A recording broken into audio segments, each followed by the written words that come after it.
Bonjour et bienvenue à l'autre bulletin. Cette semaine, Isabelle Roy nous parle des ajustements apportés à la bourse Sophie Lemieux. On découvre un nouveau concept d'échange de vêtements.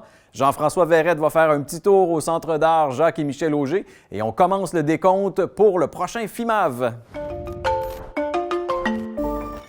Alors oui, bonjour. Cette semaine, on va parler d'un sujet sur lequel on a déjà parlé au courant du mois de février, la bourse Sophie Lemieux, ambassadrice dans un métier non traditionnel. On a fait quelques petits ajustements au niveau de la bourse, alors on voulait vous en parler cette semaine. Les services intégrés pour l'emploi a mis sur pied un concours pour offrir des bourses en argent à des étudiantes inscrites dans un métier non traditionnel.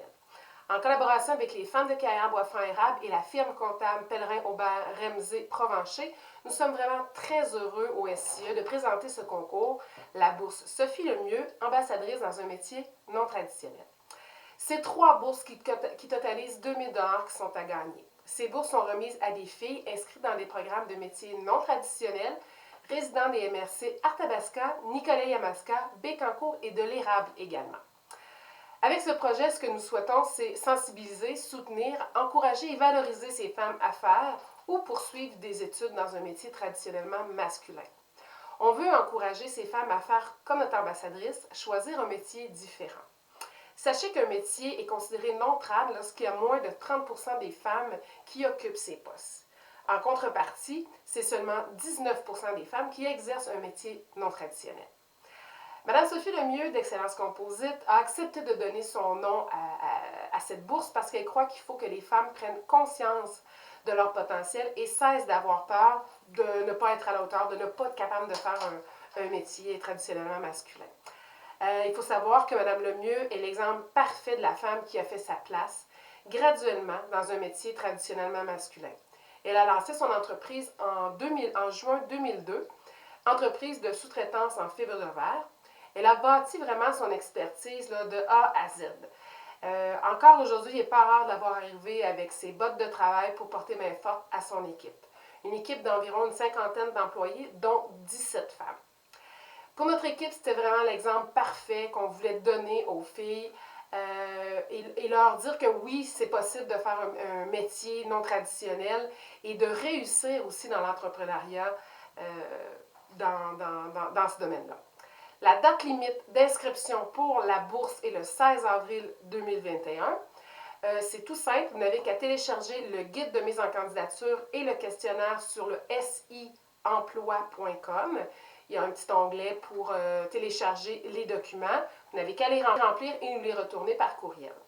Les étudiants peuvent aussi contacter leur conseiller d'orientation dans les écoles, dans les écoles respectives des MRC qu'on a parlé tout à l'heure.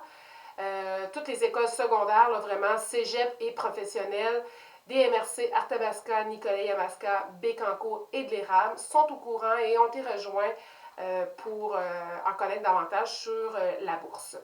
Alors, si vous avez des questions, vous pouvez toujours communiquer avec moi au SIE au 819-758-1975 et l'équipe du SIE souhaite bonne chance à tous les participants. Stéphanie Perrault, bonjour. Bonjour. Alors, tout récemment, vous venez d'ouvrir la boutique Échange Mode. C'est un concept dont on est peu familier. Pouvez-vous nous l'expliquer un peu? Bien, c'est un concept d'échange de vêtements. Alors, le fonctionnement est simple, c'est d'apporter des beaux vêtements que vous avez dans votre garde-robe. Souvent, les vêtements oubliés qu'on appelle, qu'on n'a jamais mis ou qu'on met pratiquement jamais. Alors, selon 4 critères, nous, on sélectionne les vêtements en parfait état, fraîchement lavés, de tendance et de saison. Puis là, on va commencer là, notre sélection là, pour l'été, printemps-été. Et pour des nouveaux adhérents, par exemple, pour faire ces échanges-là, est-ce qu'il y a un prix? Est-ce qu'il y a un coût? Comment ça fonctionne? Oui. Alors, vous arrivez avec vos vêtements sélectionnés de la maison. Alors, puis, lorsque vous arrivez, nous, on va prendre vos vêtements en charge, on peut dire, et vous commencez votre magasinage. Alors, vous avez, selon certains forfaits, alors vous avez la visite unique que vous pouvez venir en boutique seulement une fois. Alors, vous avez jusqu'à 10 échanges et c'est un coût de 20 $. Dans le fond, ce que vous achetez, c'est l'accès à la boutique. Les échanges sont gratuits. Vous faites votre nombre d'échanges et c'est du 1 pour 1. Donc, c'est une espèce de club de membres axé sur la mode. C'est ça, exactement. Puis d'où est partie cette idée-là de ce concept et de cette boutique? Ben, c'est un concept qui existe déjà dans certaines régions. À Sherbrooke, il y en a une. À Québec, il y en a. À Montréal aussi. Moi, je l'ai expérimenté avec ma fille à Sherbrooke pendant plus d'1 an. Et on trouvait ça vraiment génial. C'était notre petit moment à nous, à moi et ma fille de 16 ans. Alors, suite à mon idée de créer une fondation pour les enfants, les deux se sont joints ensemble, la boutique, pour apporter justement des sous à la fondation. Alors, c'est comme deux entités différentes, mais qui font pour le même profit. Puis qu'est-ce qu'on va retrouver dans votre boutique? Est-ce que vous avez des accessoires et des morceaux de linge pour tous les âges, tous les sexes? Hommes, femmes, maternité et taille plus. Et puis, nous avons vêtements et accessoires. Toutefois, les accessoires vous pouvez les apporter et les offrir en don. C'est pour la Fondation Porte-Bonheur, qui est une fondation qui a pour mission d'apporter du bonheur aux enfants. Alors, tous les accessoires sont vendus en boutique au coût de 5 $. Mais vous ne pouvez pas faire d'échange avec les accessoires. Et autre que ça, est-ce que les gens peuvent aussi faire des dons de vêtements? Oui, certainement. Certaines personnes apportent plus de vêtements, nous offrent une certaine quantité, ou d'autres en apportent tout simplement parce qu'ils ont reçu ça de quelqu'un. Alors, nous, on est toujours ouverts à recevoir.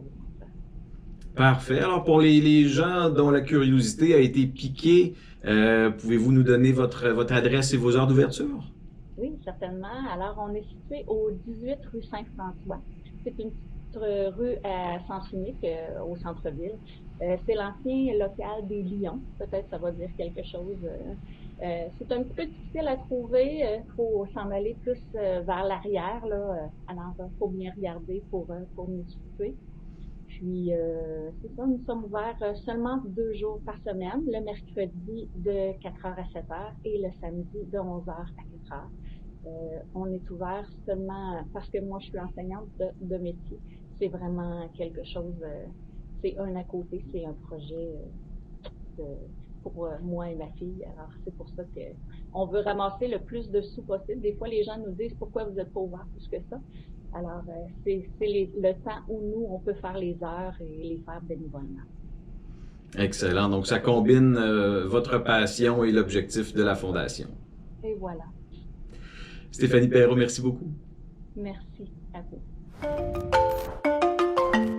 Bonjour à tous. Cette semaine, je suis à Victoriaville et plus précisément au Centre d'art Jacques et Michel Auger pour connaître les expositions en cours. Pour ce faire, j'ai rencontré cette directrice, Madame Dominique Lacaire. Présentement, de manière exceptionnelle, il y a 2 expositions qui sont présentées en même temps. La première que tu peux voir derrière moi, c'est dans la galerie. C'est l'exposition de l'artiste d'origine mexicaine Estela Lopez Solis, qui est une artiste qui habite dans la région de l'Estrie depuis une dizaine d'années et qui travaille les textiles, mais qui fait aussi un travail de recherche en art-action ou en art-performance, en rencontrant les gens et en ayant des discussions avec eux. Elle arrive à cerner des mots ou des expressions et que les gens lui confient et qu'elle va reproduire ensuite par la broderie sur des tissus, souvent des têtes d'oreiller usagées. Alors, il y a tout un travail sur la notion de confidence, la notion d'intimité. Et souvent aussi, c'est un moyen pour les gens d'exprimer des choses qu'ils n'expriment pas autrement. Et c'est pour ça aussi qu'elle le fait sur des têtes d'oreiller, parce que justement, l'oreiller symbolise quand même bien l'intimité, le réconfort et les secrets aussi. Alors, c'est un très beau travail et pour la dernière semaine de l'exposition, du 24 au 27 mars, elle sera sur place ici tout le temps pendant les heures d'ouverture pour rencontrer les gens et ça donne une toute autre dynamique à l'expo quand Estella est sur place.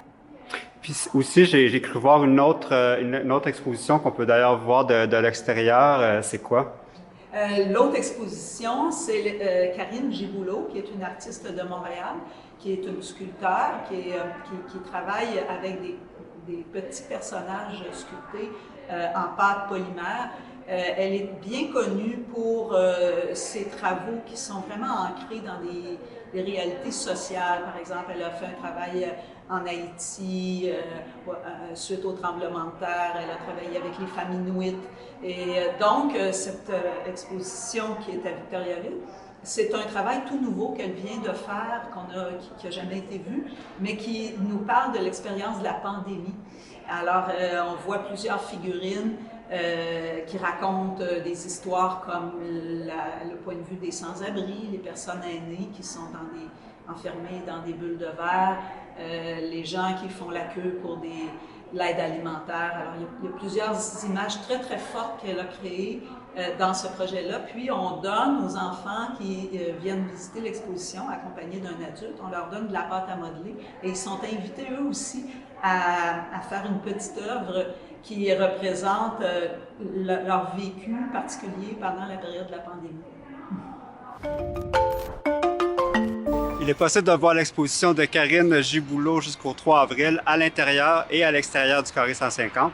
Pour ce qui est de l'exposition d'Estella Lopez-Solis, Les Voix basses, elle est en cours jusqu'au 27 mars. Pour connaître les heures d'ouverture et les détails, consultez le www.lecarré150.com.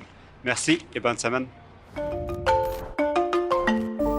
Bonjour, moi c'est Jordi Levasseur, je suis la directrice des communications au Festival international de musique actuelle de Victoriaville, le FIMAV, qui en sera à sa 37e édition au printemps prochain et présenté du 17 au 23 mai 2021.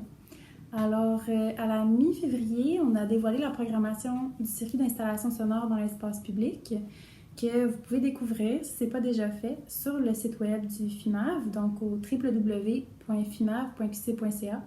Et cette semaine, le 17 mars, on va dévoiler la programmation de concerts.